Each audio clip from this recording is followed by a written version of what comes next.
Welcome back, lore seekers. You ready to dive back into the grim darkness of the 41st millennium? Always up for a good dose of heresy and bolter fire. What have we got lined up today? Today we're cracking open Grey Knights by Ben Counter. Oh, a classic. Demonic incursions, psychic duels that would make your head spin, and those mysterious Grey Knights themselves. This one's gonna leave a mark. Yeah, we're talking about the Imperium's secret weapon against chaos. The guys you call when a demonic invasion is just a little too spicy for your average space marine. Exactly. We've got excerpts from the book itself, some juicy bits from those Ordo Maleus archives. Get ready to question everything you thought you knew about faith, duty, and the price of fighting for a galaxy on the brink. This isn't just another story, it's a glimpse into the darkest corners of the 41st millennium, where even the bravest can fall to the whispers of chaos. You ready for this? Born ready.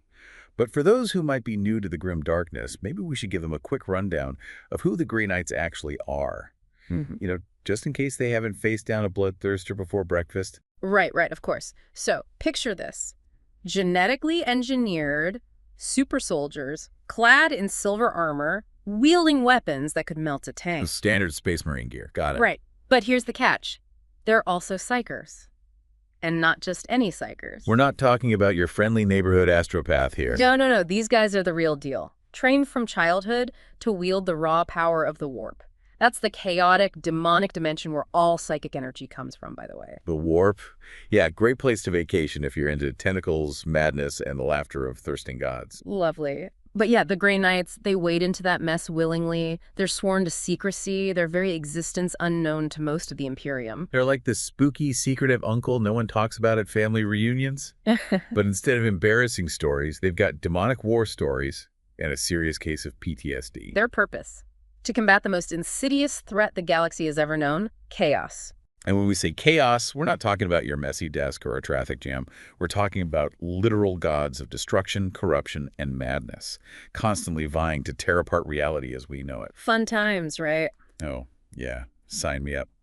But anyway, back to the Grey Knights. In this book, they're facing one of the most cunning and terrifying demon princes in the warp, Ghargatuloth.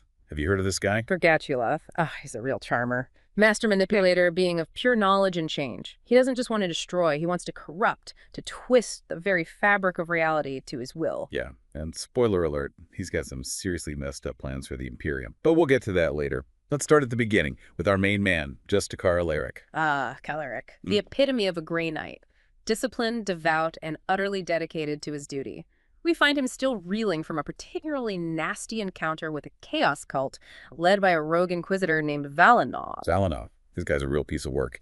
A former servant of the Imperium, tasked with rooting out heresy, goes full-blown chaos worshiper, becomes a puppet for Ghargatuloth's schemes. Tragic fall from grace, really. It sets the stage for the central conflict of the book.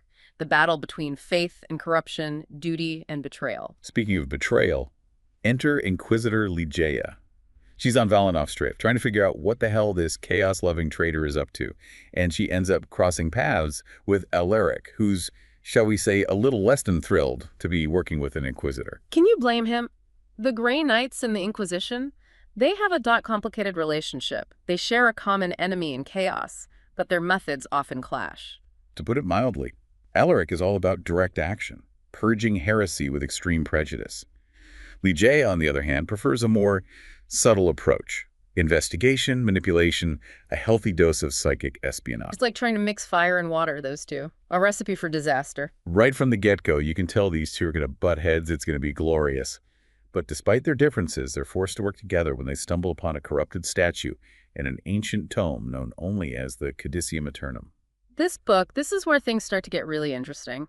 It's not just some dusty old relic. It's basically a chaos playbook, full of forbidden knowledge about demons, rituals, how to summon unspeakable horrors from the warp. It's like the Necronomicon, but with more tentacles and screaming. And this book is chock full of juicy secrets, including a prophecy about, you guessed it, Ghargatuloth's return. It seems our demon prince has a penchant for grand entrances. And this time, he set his sights on a decaying chain of worlds known as the Trail of Saint Evisser. Forgotten corner of the Imperium, steeped in religious significance, but slowly crumbling under the weight of its own history. Sounds like the perfect breeding ground for chaos. Precisely. The Imperium's grip on these worlds is tenuous at best, their populations clinging to ancient traditions, ripe for manipulation. It's a prime target for Ghargatuloth's insidious schemes. And that's where our heroes are headed next, into the heart of this decaying pilgrimage route, completely unaware of the cosmic horror that awaits them. Oh, but there's one more thing, a particularly intriguing detail about the Codicium Aeternum we should discuss. Almost forgot. This is where we start getting into some serious spoiler territory. No. So if you haven't read the book and you're squeamish about plot reveals, you might want to skip ahead a bit. Consider this your official spoiler warning. All right, you've been warned. So the Codicium Aeternum, it doesn't just contain prophecies and forbidden rituals. It also holds a dark secret about Justicar Alaric himself. A secret that will test his faith, challenge his loyalties, and force him to confront the darkest aspects of his own nature. And we'll leave it there for now. Join us in the next part as we delve deeper into the horrors of the Trail of Saint Evisser and unravel the mysteries of the Codicium Aeternum. Trust me, you won't want to miss this. When we last left our heroes, they were headed straight into the grimdark heart of the Trail of Saint Evisser. Ancient pilgrimage route, riddled with whispers of chaos, becomes the perfect backdrop for the psychological and physical trials that Alaric and Ligeia face. The atmosphere in this book. It's thick enough to cut with a chainsword. Counter really paints a vivid picture of these forgotten worlds, clinging to the fading glory of the Imperium, but slowly decaying from within. Like the whole place is holding its breath, waiting for something terrible to happen. Which of course it is. Oh, there's going to be blood. But the real horror isn't just the looming threat of Ghargatuloth. It's insidious the way chaos seeps into the cracks of this decaying society. Remember Inquisitor Clays from the Trepitos excerpt. Oh man, poor Clays. Buried under a mountain of paperwork, desperately trying to maintain order in a system on the verge of collapse. He's the embodiment of the Imperium stretched thin, its resources depleted, its attention focused elsewhere. Exactly. And that's what makes the Trail so vulnerable. Ghargatuloth doesn't need to conquer these worlds outright. He just needs to exploit their existing weaknesses. Their desperation, their faded faith. He's playing some cosmic game of Jenga, strategically removing pieces until the whole thing comes crashing down. Chillingly accurate analogy. Now, Ligeia, with her unique ability to read information from almost any source, starts to see the connections between seemingly isolated events. You mean her information sensitivity? Precisely. Yeah, she could probably tell you the life story of a brick just by touching it. Incredibly useful skill in a universe full of ancient secrets and hidden agendas. But also incredibly dangerous when you're dealing with a master manipulator like Ghargatuloth. It's a double-edged sword. And on the planet Victrix Sonora, she gets a taste of just how easily that blade can turn against her. Ooh, getting stabby, are we? We see the Grey Knights unleashing their full fury on a chaos cult, and it's every bit as brutal and uncompromising as you'd expect. Yeah, Counter doesn't hold back on the action in this book. There are scenes where you can practically smell the bolter fire and hear the clash of power armor. But amidst the carnage, Ligeia senses something. Off, like a faint smell of ozone and sulfur. A subtle shift in the warp, a whisper of Ghargatuloth's presence. Always watching. It's a chilling reminder that they're not just fighting cultists. They're up against an ancient and incredibly powerful entity. That can manipulate reality itself. And things take an even darker turn when they reach Sophano Secundus. This feudal world, untouched by technology. Seems like an unlikely place for a chaos incursion. But that's exactly what makes it so perfect for Ghargatuloth's plans. Because it's isolated, forgotten. Existing on the fringes of the Imperium's awareness. The perfect place to operate in the shadows. And that's where Ligeia's information sensitivity really starts to work against her. Uh-oh. She's bombarded by whispers of chaos, manipulated by subtle illusions, her perceptions twisted by Ghargatuloth's insidious influence. The walls are closing in. And this is where Counter masterfully builds suspense. We know something is wrong. But we don't know what. We don't know the full extent of the danger. Until it's too late. Exactly. Talk about a slow burn. The tension just keeps ratcheting up as Ligeia delves deeper into the heart of the conspiracy, unaware that she's walking right into a trap. Talk about a bad day at the office. And meanwhile, Alaric and the remaining Grey Knights are left in orbit, completely unaware of the danger she's in. Remember that distress call? Oh man, that scene gave me chills. One of Ligeia's own retinue, twisted by chaos, lures them to the surface straight into an ambush orchestrated by none other than the All-King himself. The All-King. The very symbol of authority on this feudal world, corrupted by Ghargatuloth's influence and turned against the Imperium he's sworn to protect. It's a brutal reminder that chaos can corrupt even the most unlikely of targets. And it's a testament to the Grey Knight's skill and discipline that they even survived that encounter. Outnumbered, surrounded, betrayed by those they were sent to protect, they fight with the fury of a dying star. But victory comes at a price. Brother Kanos. A noble and valiant warrior. Falls in battle, a sacrifice to Ghargatuloth's manipulations. His death hits Alaric hard. As you can imagine. It's a stark reminder of the personal cost of their duty, the ever-present threat of falling to chaos themselves. And just when they think it can't get any worse, they receive another devastating blow. It's another one. The surviving member of Ligeia's retinue reveals the true extent of her corruption. She's gone full heretic. She's not just been influenced by chaos. She's become a vessel for Ghargatuloth's will, her mind twisted beyond recognition. The ultimate betrayal. The one person they thought they could trust, the one leading the investigation, has become the very enemy they swore to destroy. And as Alaric pieces together the fragments of Ghargatuloth's plan, he realizes with chilling certainty that Ligeia's corruption was no accident. She was manipulated from the very beginning. Her unique abilities exploited to further the Demon Prince's goals. And that corrupted statue they found earlier. The one that almost gave me nightmares just looking at it. It originated on Sophano Secundus. So it's all connected. It was never about a simple summoning ritual. Ghargatuloth was playing the long game. Orchestrating events across multiple worlds, manipulating the Imperium's own agents into furthering his goals. He's playing 4D chess while everyone else is stuck with checkers. A chillingly apt comparison. And as Alaric prepares to confront this ancient evil, he finds himself facing an impossible dilemma. How do you fight an enemy that has already corrupted your mind? It's a question that will haunt him as he ventures further into the heart of the trail towards the final confrontation with Ghargatuloth. But before we get to that epic showdown, we need to talk about another crucial piece of the puzzle, the Sword of Mandulis. Ah, yes.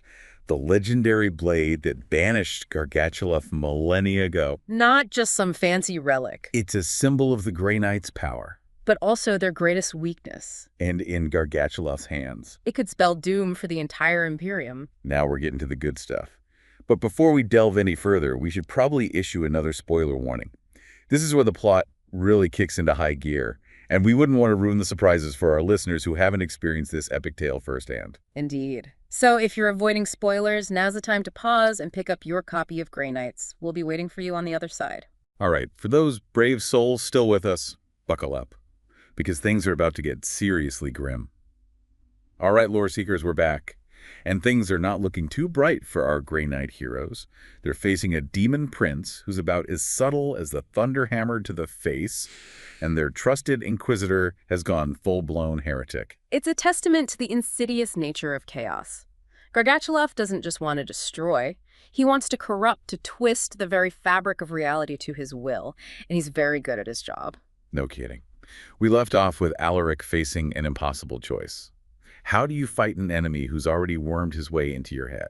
It's a question that has plagued the Grey Knights since their inception. How do you remain incorruptible when facing the embodiment of corruption itself? Alaric's journey forces him to confront that question head-on.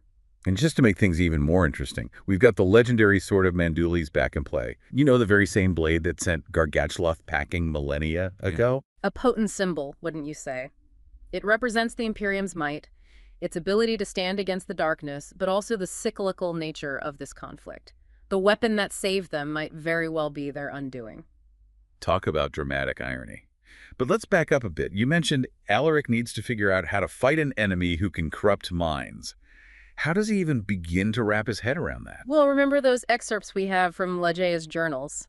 Despite the taint of chaos, they offer a glimpse into Ghargatuloth's nature. He's not just a mindless beast of destruction, but a being of immense knowledge and cunning. Right, the whole knowledge is power thing, but cranked up to 11 and dipped in warp fire. Exactly, and it's through Ligeia's corrupted observations that Alaric starts to understand. Ghargatuloth draws strength from the very act of change, from the decay and decline that plagues the Trail of Saint Evisser. So it's not just about conquering these worlds, it's about twisting them, accelerating their descent into chaos. Precisely. He feeds off the decay, the fading faith, the crumbling infrastructure. He's like a cosmic vulture, feasting on the carrion of a dying civilization. Okay, that's both fascinating and terrifying. So how does Alaric counter that? Mm-hmm. You can't exactly punch entropy in the face. No, you can't. Alaric realizes that Ghargatuloth's arrogance is his undoing. The Demon Prince believes he's already won, that the Imperium's fate is sealed. Classic villain mistake. They always underestimate the power of hope of defiance, or in this case, the sheer stubbornness of a Grey Knight. Indeed. And Alaric, drawing on his unwavering faith, his unshakable loyalty to his chapter and the Emperor, manages to tap into a power that even Ghargatuloth didn't anticipate. Let me guess, it's not just about brute force, is it? Not at all. Remember, the Grey Knights are psychers, warriors who channel the raw power of the warp.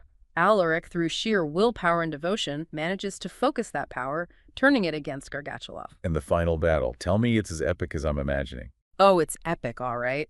Imagine the industrial hellscape of Volcanus Ultor, the air thick with smoke and the stench of decay.